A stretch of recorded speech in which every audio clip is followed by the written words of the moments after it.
ድምፂ ዲሞክራሲያዊት ኤርትራ ድምፂ ዲሞክራሲያዊት ኤርትራ ብትግርኛን ዓረብኛን ዝቃላሕ ድምፂ ሓርነትን ፍትሕን ዲሞክራስን ልዕልና ሓግን ኣብ ኤርትራ صوت إريتريا الديمقراطية صوت ينادي بالحرية والعدالة والديمقراطية وسيادة القانون في إريتريا يبث باللغتين العربية والتجرينية.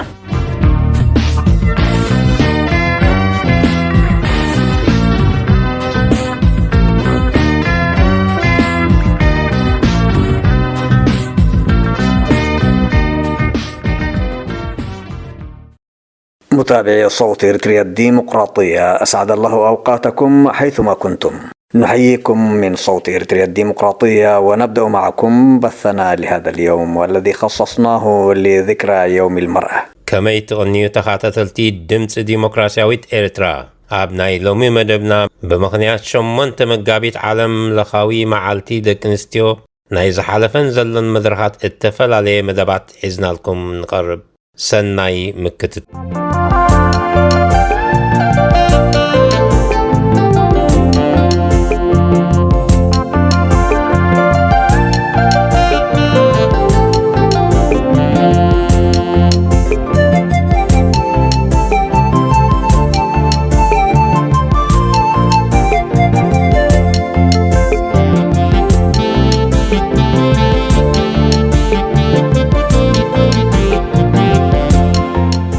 ونستهله بكلمة جبهة الإنقاذ الوطني الإريترية في اليوم العالمي للمرأة.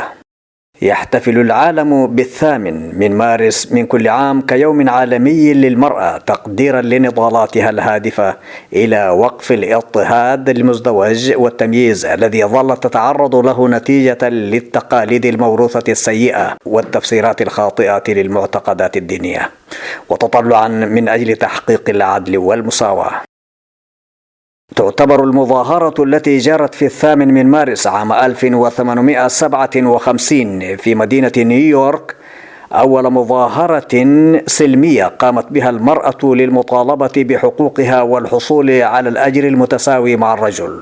بيد أن الشرطة تعاملت بعنف مع المتظاهرات حيث أصيب بعضهن على أيدي الشرطة وتم إجهاض المظاهرة، إلا أن المرأة لم تستكن ولم تستسلم بل نظمت بعد مرور 51 عاما على هذا الحدث مظاهرة سلمية ناجحة في 8 من مارس عام 1908 بإحياء لذكرى المظاهرة الأولى وللمطالبة بحق المشاركة في التصويت وكذلك وقف استغلال وتشغيل الفتيات القاصرات. وفي 28 فبراير عام 1909 وبمبادرة من الحزب الاشتراكي الأمريكي عقد في مدينة نيويورك اجتماع كبير لمناقشة نتائج المظاهرات التي جرت في 8 من مارس عام 1908. ثم عقد مؤتمر دولي للمرأة في مدينة كوبنهاجن بالدنمارك في أغسطس عام 1910 والذي تمخض عنه قرار يعتبر 8 من مارس يوما يحتفل به سنويا كيوم عالمي للمرأة. ومنذ ذلك التاريخ درجت دول عديدة ومنظمات مختلفة على الاحتفال بالمناسبة في 8 من مارس، وتعتبر بعض الدول هذا اليوم عطلة رسمية. وفي إريتريا تتعرض المرأة لأسوأ أنواع الاضطهاد على يد النظام الدكتاتوري الجائر، وكذلك جراء موروث العادات المجتمعية الخاطئة والفهم الخاطئ لرسالة الأديان والمعتقدات.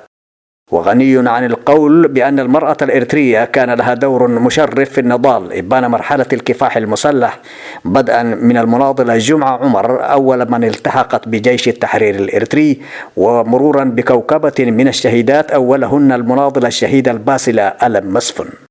وإذا نظرنا إلى وضع المرأة بعد التحرير يتأكد لنا بما لا يدع مجالا للشك أنها كانت ولا تزال من أبرز الضحايا نظام الجبهة الشعبية الدكتاتوري، حيث تنكرت الطوبة الحاكمة لنضالاتها البطولية وإسهاماتها الكبيرة في تحرير التراب الوطني،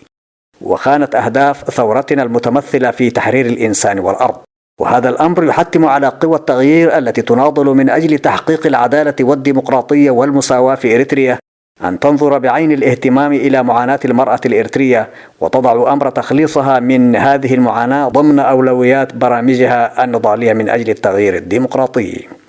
وعلى الرغم من أنه لا يمكننا التقليل من دور المرأة الإريترية في النضال الجاري من أجل تحقيق التغيير الديمقراطي، إلا أنه كجزء من إحجام الإريتريين في الانتظام في العمل النضالي ضد النظام الدكتاتوري، فإن حجم مشاركتها ليس بمستوى ما نطمح له.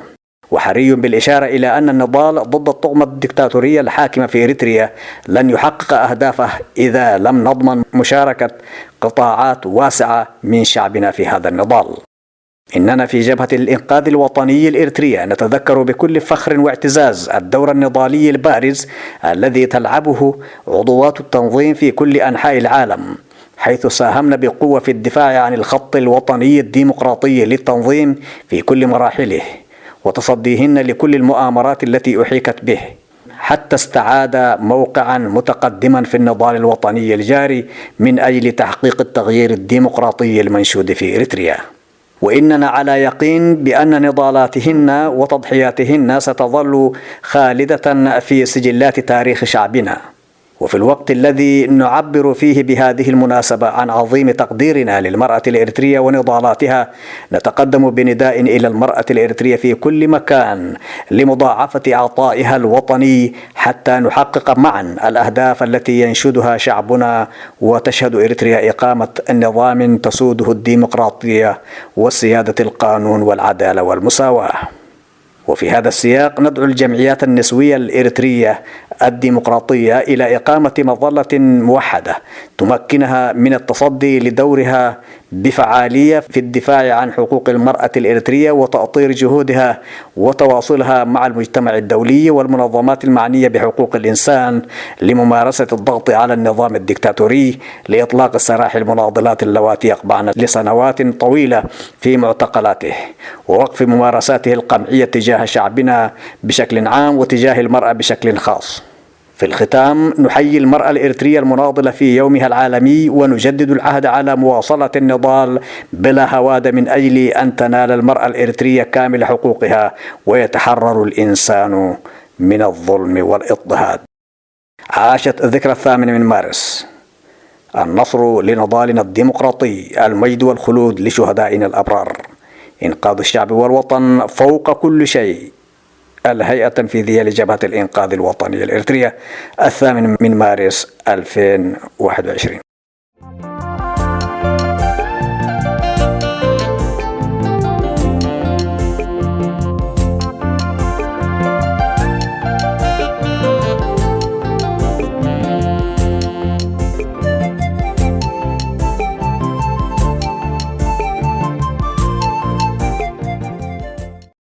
መግለጺ ግንባር ሃገራዊ ድሕነት ኤርትራ ብምኽንያት ዓለም ለኻዊ መዓልቲ ደቂ ኣንስትዮ።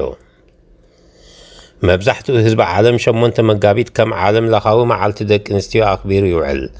እዚ ዝኾነሉ ከዓ ሳላቲ ኣንጻር ኣብ ልዕሊ ደቂ ኣንስትዮ ዝወርድ ድርብ ወፅዓን ብሰንኪ ድሑር ባህልታትን ጌጋ ኣተራጉማ ሃይማኖትን ዘስዓቦ ጸቕጥታት ብደቂ ኣንስትዮ ዝተኻየደ ዘይሕለል ቃልሲ ዝተበጽሐ እዩ። 8 መጋቢት ዓለም ለኻዊት መዓልቲ ጓል ኣንስተይቲ ኮይና ንኽትብዕል ዝተገብረሉ ምኽንያት ብትካቦ ወይ እውን ንይምሰል ዝተዋህባ ዕለት ዘይኮነስ ፍትሕን ማዕርነትን ንምርግጋጽ ድርብ ምዝመዛን ድሑር ባህልን ጉጉይ ኣተረጋጉማ ሃይማኖታትን ዘስዓቦ ኣብ ልዕሊ ጓል ኣንስተይቲ ዝተፈጸመን ዝፍጸም ዘሎ ገሰታት ኣድልዎን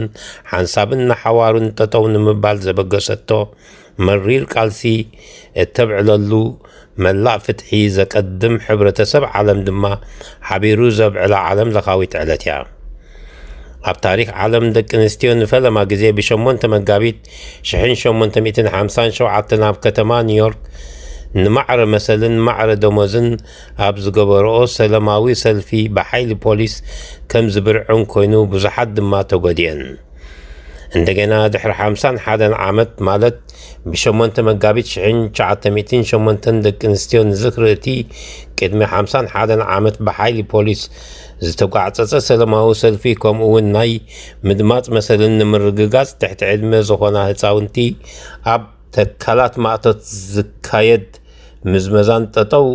ክብል ዝጠልብን ሰላማዊ ሰልፊ ብዓወት ኣካየዳ ኣብ ዕለት 28 ለካቲት 1909 ኣብ ኒውዮርክ ብተበግሶ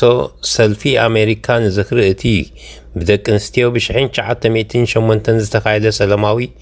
ሰልፊ ብዝምልከት ዓብዪ ኣኼባ ተኻይዱ ኣብ ወርሒ ነሓሰ 1910 ኣብ ከተማ ኮፐንሄግ ዴንማርክ ዝተኻየደ ኣህጉራዊ ዋዕላ ደቂ ኣንስትዮ ድማ ብ8 መጋቢት ኣህጉራዊ መዓልቲ ጓል ኣንስተይቲ ኮይና ንኽትብዕል ተወሰነ ድሕሪ እዚ ከዓ ብዙሓት ሃገራት ነዛ ዕለት እዚኣ ከም ኣህጉራዊ መዓልቲ ጥራይ ዘይኮነስ ንሃገራዊ ናይ በዓል መዓልቲ ተቆፂራ ንኽትበዓል እውን ብምውሳን ኣብ ብዙሓት ሃገራት ብክብ ዝበለ ደረጃ ክትበዓል ትርከብ ኣብ ሃገርና ኤርትራ ኣብ ልዕሊ ደቂ ኣንስትዮ ብጨኳኒ ጉጅለ ህግደፍ ዝካየድ ዘሎ ከምኡውን ብሰንኪ ጉጉይ ውርሻታት ባህላዊ ይኹን ጉጉይ ሃይማኖታዊ ኣረዳድኣን ኣተኣራርማን ዘስዕቦ ድርብ ወፅዓ ንኹሉ ርዱእ ሓንሳብን ንሓዋሩን ክብዳህ ካብቲ ዝግብኦ ናይ ቃልስና ዕላማታት ምዃኑ ውሁብ እዩ ደቂ ኣንስትዮ ኤርትራ ኣብ ብረታዊ ተጋድሎና ይኹን ሕጂ ማዕረ ወዲ ተባዕታይ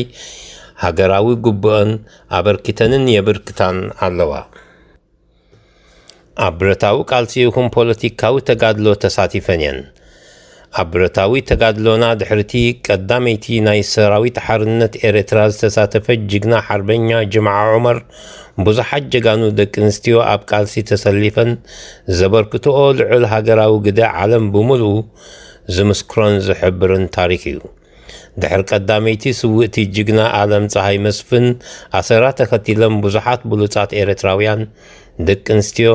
ክቡር ህይወተን ምእንቲ ህዝብን ሃገርን ኣወፍየን እየን ድሕሪ ናጽነት ኤርትራ ግና እተን ኣዝየን ጉዳይ ግፍዕታት ህግደፍ ዝኾና ደቂ ኣንስትዮ ምዃነን ንኹሉ ኤርትራዊ ብሩህ እዩ ስለዚ ነዚ ድርብ ወፅዓ ንምውጋድ ማዕረቲ ፍትሕን ዲሞክራስን ንምትካል እንገብሮ ዘለና ቃልሲ ምስሩዑ ናይ ግድን ይኸውን ነዚ ዕሸሽ ምባል ንዲሞክራስን ፍትሕን ይቃለስ ኣለኹ ምባል ኣፋዊ ጥራይ ዝገብሮ ኣብዚ ሎሚ እዋን ደቂ ኣንስትዮ ኣብ ዝካየድ ዘሎ ቃልሲ ዝገብርኦ ዘለዋ ኣስተዋፅኦ ቀሊል እኳ እንተዘይኮነ ከምቲ ሓፈሻዊ ህግደፍ ብፍትሓዊ ሕጊ ዝገዝኦ ሕብረተሰብ ንምትካእን ዝግበር ተጋድሎ ተሳትፎ ኤርትራውያን ማዕረቲ ዝጥለብ ዘይምዃኑ ብኡ ደረጃ ድማ ደቂ ኣንስትዮ ክጽለዋ ናይ ግድን እዩ እቲ ርዱእ ክኸውን ዝግባእ ግና ብዘይ ሰፊሕ ተሳትፎ ሓፋሽ ኤርትራዊ ዝረጋገጽ ፍትሒ ይኹን ግዝኣተ ሕጊ ከምኡውን ዲሞክራሲ ብፍጹም የለን ብዛዕባ ግደ ደቂ ኣንስትዮ ኣባላት ውድብ ግንባር ሃገራዊ ድሕነት ኤርትራ ኣብ ቃልሲ ዘለዎን ተሳትፎ ምስ እንምልከት ኣብ መላእ ዓለም ዝርከባ ኣባላት ውድብና ናይ ውሽጥን ናይ ደገን ወዲታት መኪተን ንውድብና ኣብ ምድሓንን ዕውት ሳልሳይ ሃገራዊ ጉባኤ ኣብ ምክያድ ዓብይ ተራ ተፃዊተን እየን ሳላሉሉ ኣስተዋፅኦ መላእ ኣባል ውድብን ብፍላይ ድማ ሓርበኛታት ደቂ ኣንስትዮ ውድብና ኣብ ባህርያዊ ናይ ቃልሲ ቦትኡ ተመሊሱ ኣብ ዲሞክራስያዊ ለውጢ ኣብ ሃገርና ንምርግጋጽ ኣብ ዝካየድ ዘሎ ቃልሲ ዕዙዝ ተራ ክትፃወት ይርከብ እዚ ሓያል ቃልሲ ደቂ ኣንስትዮ ኣብነታዊ ጥራሕ ዘይኮነ ኣብ መዛግብ ታሪክ ብወርቃዊ ቀለም ተጻሒፉ ክነብር እዩ በጋጣሚ 8 መጋቢት ንኹለን ደቂ ኣንስትዮ ኤርትራ የውሃና ነበልና ንግዝኣተ ሕግን ማዕርነትን ዲሞክራስን ዝገብርኦ ዘለዋ ቃልሲ ዝያዳ ከም ዝድንፍዕ ንክገብራን ኣብ ኣብያተ ማእሰርቲ ስርዓት ህግደፍ ዝሳቀያ ዘለዋ ሃገራውያን ተቃለስቲ ንምልቃቅ ሕብረተሰብ ዓለም ኣብ ልዕሊ ጉጅለ ህግደፍ ግቡእ ጸቕጢ ንክካይድ ጽዑቕ ምንቅስቃስ ከካይዳን ጻውዒትና ብምቕራብ ዓቕምታት ዝተፈላለየ ማሕበራትን ብሓባር ክትርነፍ ዘኽእልን ስሙር ነፃ ንቃባዊ ጽላል ከቑማ መድረኻዊ ጠለብ ምዃኑ ከነዘኻኽር ንፈቱ ኤርትራዊ ጓል ኣንስተይቲ ሙሉእ መሰል ንኽትጓነፅፍን ህዝብና ካብ ሕሱም ጭኮና ህግደፍ ንክገላገል ውድብና ግንባር ሃገራዊ ድሕነት ኤርትራ ከይተሓለለ ክቃለስ ምዃኑ ቃል ይሕድስ 8 መጋቢት ንዘለዓለም ከቢራት እምበር ዓወትን ዲሞክራሲ ቃልስና ክብርን ዝኽርን ንስዋዕትና ድሕነት ህዝብን ሃገርን ልዕሊ ኩሉ ፈጻሚ ኣካል ግንባር ሃገራዊ ድሕነት ኤርትራ ዕለት 8 ወርሒ 3 2021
كرقت كيبلك كقايت كم سبي بجعنا تنتيو زبلت عمري عبلانا بالله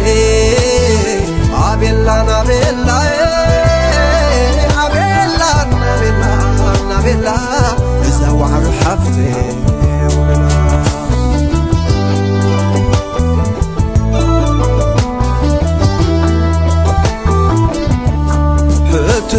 مسبلكو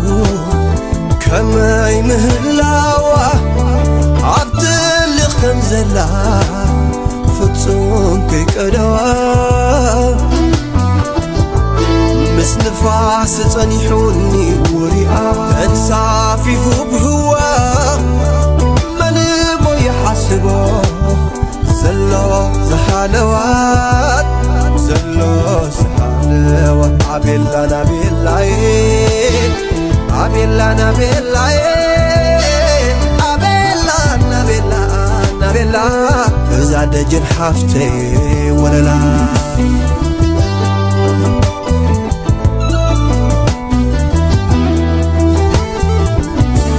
كابكرت العلماء كرمي بزيت سما مسكون زرزر زكوا مسخوينا كما زيت غازم عبلانا بالله عبلانا بالله عبلانا بالله إذا دجن ولد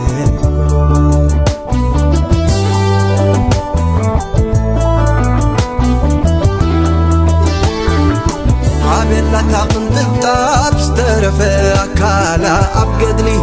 كنطاب زي رخبت نايت سمع مغلي ليلة مسحاتتكو قلان محلاو السميعي عبدي زي محلاو عبلانا بالله عبلانا بالله عبلانا بالله زاد جنحفتي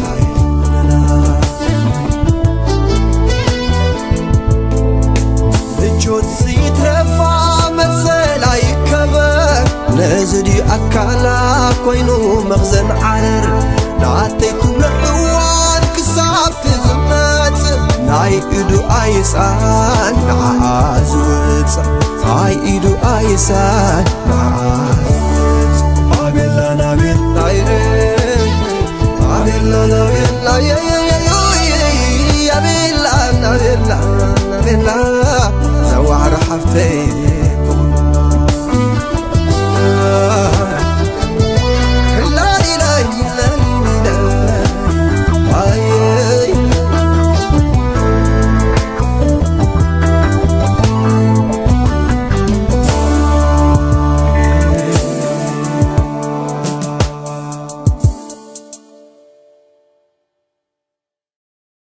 متابعينا الأفاضل، نحييكم مجددا ونقدم لكم بهذه المناسبة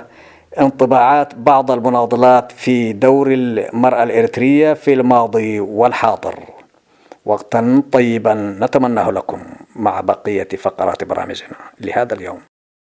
كمي تغنيو تخاتتلتي دمፅ ديمقراسياويت إرترا أبناي لومي مدبنا بمخنيات شمونت مقابيت عالم لخاوي معالتي دكنستيو ناي زحالفن زلن مدرخات اتفل عليه مدبات إذن لكم نقرب سناي مكتتال.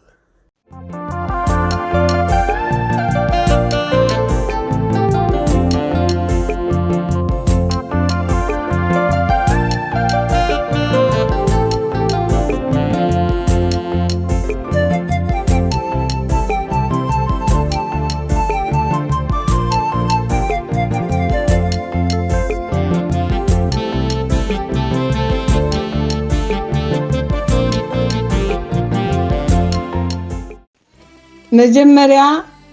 በአጋጣሚ ዓለም ለኻዊት መዓልቲ ደቂ አንስትዮ 8 መጋቢት ናይ ዮሃና ሰላምታይ ናብ ኩለን ደቂ አንስትዮ ኤርትራውያን ከመሓላልፍ ደሊ ነዛ ኣህግራዊት መዓልቲ ደቂ አንስትዮ ክዝክር ከለኹ ብቐዳምነት እተን ጀጋኑ ኣብ ግዜ ናጽነታዊ ቃልሲ ቅያስ ሰሪሐን ሃገራዊ ሒሰን ዝሓለፋን أكالن سنكيلن بهوت زلوان أحد دق أنستي إريتراويان إيان أب قدمي كجل زبلاني أبزوان زخري خلو خدما بتحاد وغن بجغننتن كحبانن كخرعن كلهو بتحال أي وغن دما إتي أبلعلي دق أنستيو بقجل له قدف زرق زلو كحداتن زورر زلو حسار مكران بطعم حزن إتن دحري ناصنت مسلنن كبرنن اتحلو قواماويت هاجر نمرغغاز ودقا جغانونا غونن نمسلنن معرنتن زطابق محبر نمرغغاز تقاليسنه ابز درب طباي زحازله قالس دما نوح توغعيزنه انتو خنه اب تحت ملكاو غجله غدف إذا كله تخايدوس بزيادة أبز كالابتالو همت أتين كساقيا يركبا يهوننبر لمون كم تمالي قونن نايزي حرنة وقالسي نتبدرب تقونا زفلت نايز أتاون درباون أرعوت كابكسان حنسابنا حوارو تبنتيسو وانا نفسنا كنا أب كل صفحتات حبرتسب لولي قدي كنصاوت كساب عاوت قصلتو مخنا نات عمامنكو نخلن إريتراويان دق أنستيو بزقاطامي 8 መጋቢት እንደገና ዮሃና خبل ደሊ عاوت نقال سጓለን ستيتي إريتراويت كبرن إريتراويت أدى كبرن زخرن نسلا سلامن فتحن زحالفا جغانونا عاوتني 8 መጋቢት يغني اللي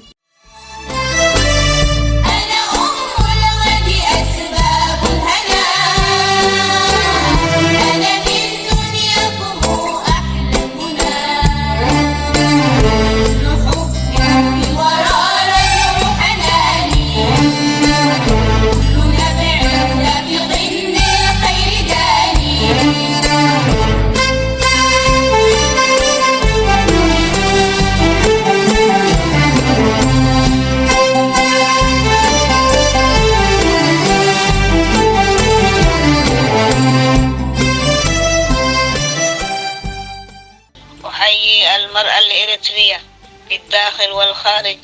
بمناسبة عيد المرأة العالمية. المرأة جزء لا يتجزأ من المجتمع الإريتري، وهي في عهد الاستعمار المرأة الإريترية كانت محرومة من حقوقها. الاستعمار والقهر والعنف والاضطهاد في وظائف العمل أقل أجرة، وبعد عودتها إلى منزل تعمل في تربية الأطفال، ومستوى المعيشية كانت بسيطة، ومعاناة وحرمان الحرية في حياتها الخاصة والعامة. هذا تؤثر في المجتمع، وكانت أيضا حرمانة من التعليم التي يؤهلها في مجال العمل. وفي حالات المرأة لا تحصل العلاج، نقص الأدوية ومستلزمات الطبية في وجود عدد كبير من المصابين، وأيضا عدم القدرة بسبب الظروف الاقتصادية. وبعد بدء الكفاح المسلح، المرأة الإريترية واصلت مسيرها مع أخيها الرجل. كانت من كل عادات والتقاليد التي ورثها المجتمع من قبل الاستعمار، وبغض النظر بأن المرأة تتحمل مسؤولية لوحدها دون مساعدة أي اتجاه. هذا وأن المسؤولية مع كل الصعوبات كانت تعمل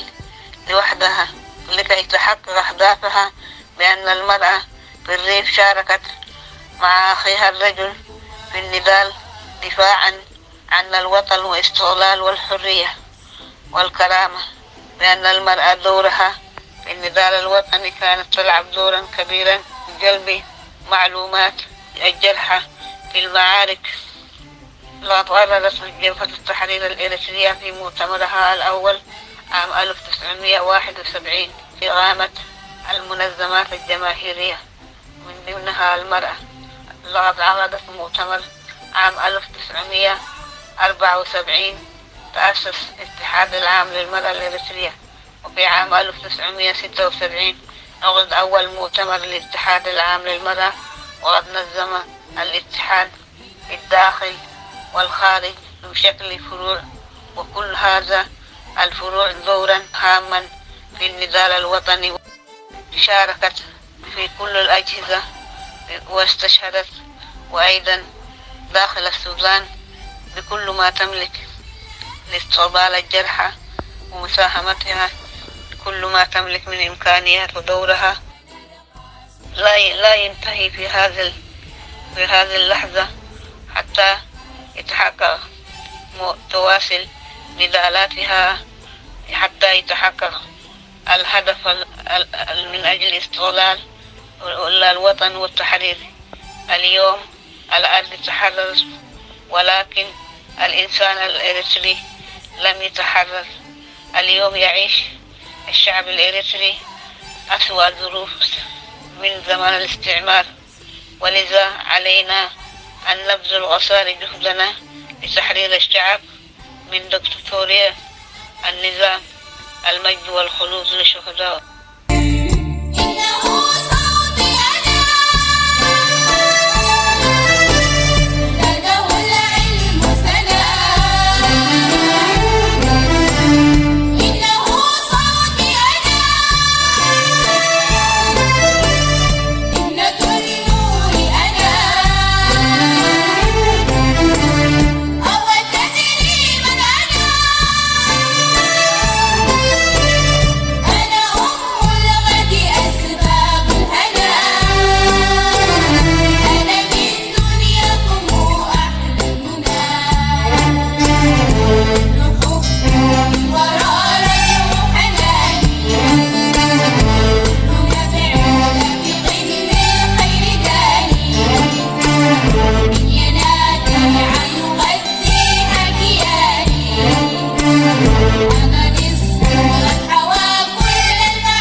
سلام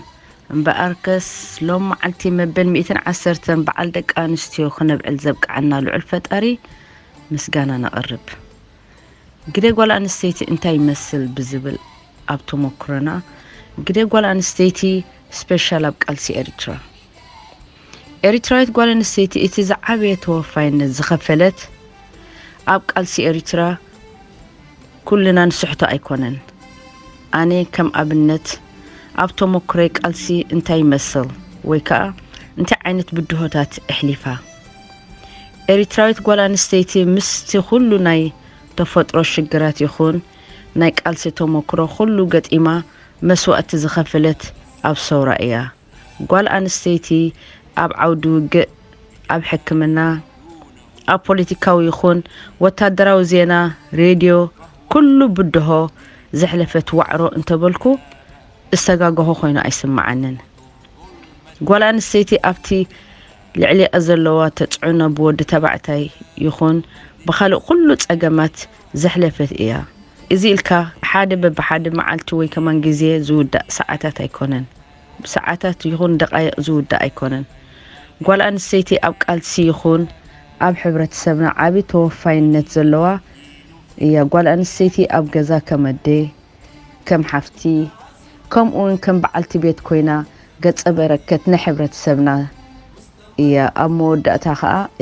أتاولاد كوينا نرخبا أبقال سنا نجرح زنبرنا بزي قوال نسيتي زعوت قالسي يلن وي كمان بزي قوال نسيتي زعوت صورة يلن نبلو زنبرنا أب إريترا خا التعابي خفيلة زعابي زسأنت إريتراويت قوال نسيتي إيا إزي أب هاجرنا كخون كله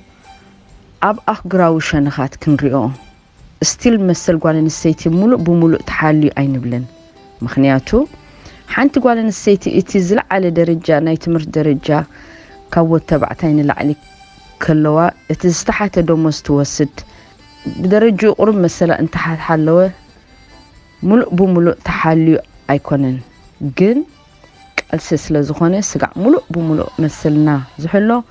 قالسنا اتصاليو مباركس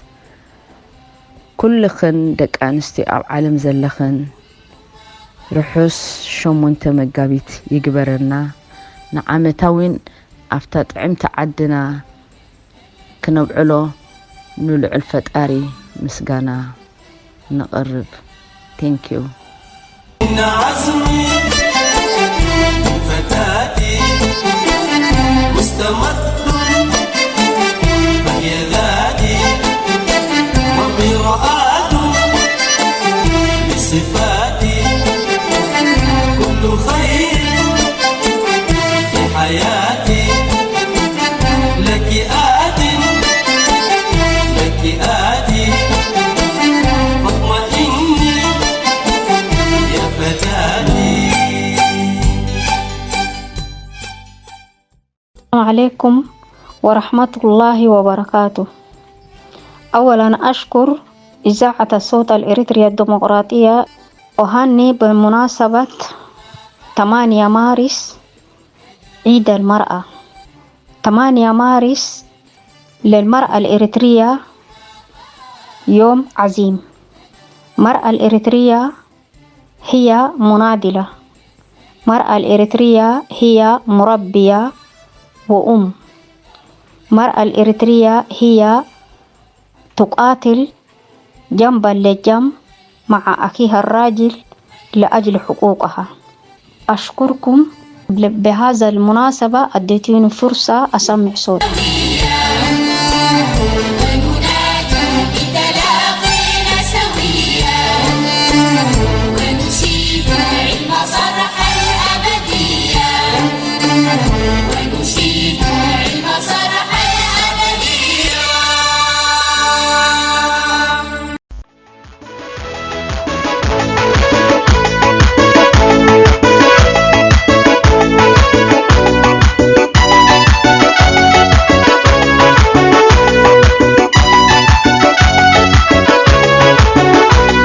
فتاة في وتون الحرب تخطو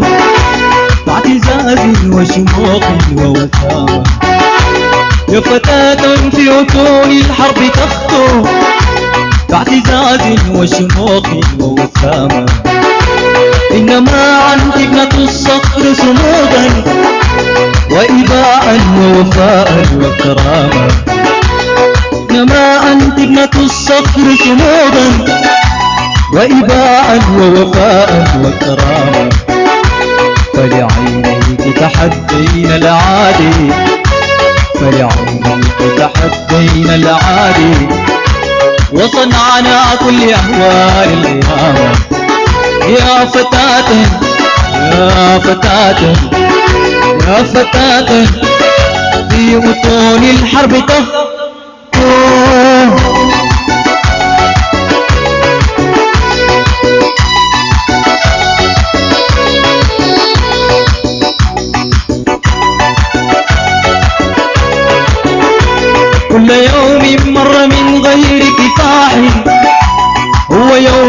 ضاع من عمر الصباح كل يوم مر من غير كفاح هو يوم ضاع من عمر الصباح فتعالي نمنع الأفق هديرا نتحداه بأمجاد سلاح فتعالي نمنع الأفق هديرا نتحداه بأمجاد سلاح شاركيني شرف العمر جهادا شاركيني شرف العمر جهادا ومضي في ساحة الحرب جراحا يا فتاة يا فتاة في أطون الحرب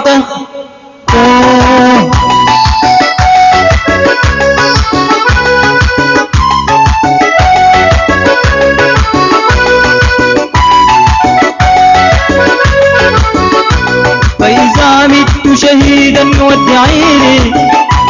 إنها لحظة مجد فجريني فإذا مت شهيدا ودعيني إنها لحظة مجد فجريني إنها أمنية الكفر دعيني فوق حضن الأرض يرتاح جبيني إنها أمنية الكفر دعيني فوق حضن الأرض يرتاح جبيني ضمدي جرح رفاقي واذكريني ضمدي جرح رفاقي واذكريني واصلي جهدك في عطف وليني يا فتاة يا فتاة في أطون الحرب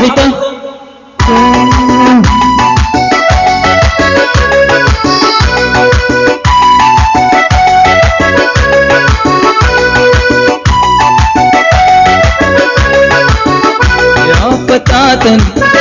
يا فتاة يا فتاة يا فتاة في أطون الحرب هكذا نصل بكم مستمعينا الأفاضل إلى ختام فقرات برنامجنا لهذا اليوم. صوت إريتريا الديمقراطية. كبرى سمعتنا نلوم معلت حزنا لكم زغربنا مدب أبزي نعطو مسناي متاي مدباتنا كساب نرخب سلام كني دمت ديمقراسياوي إرترا.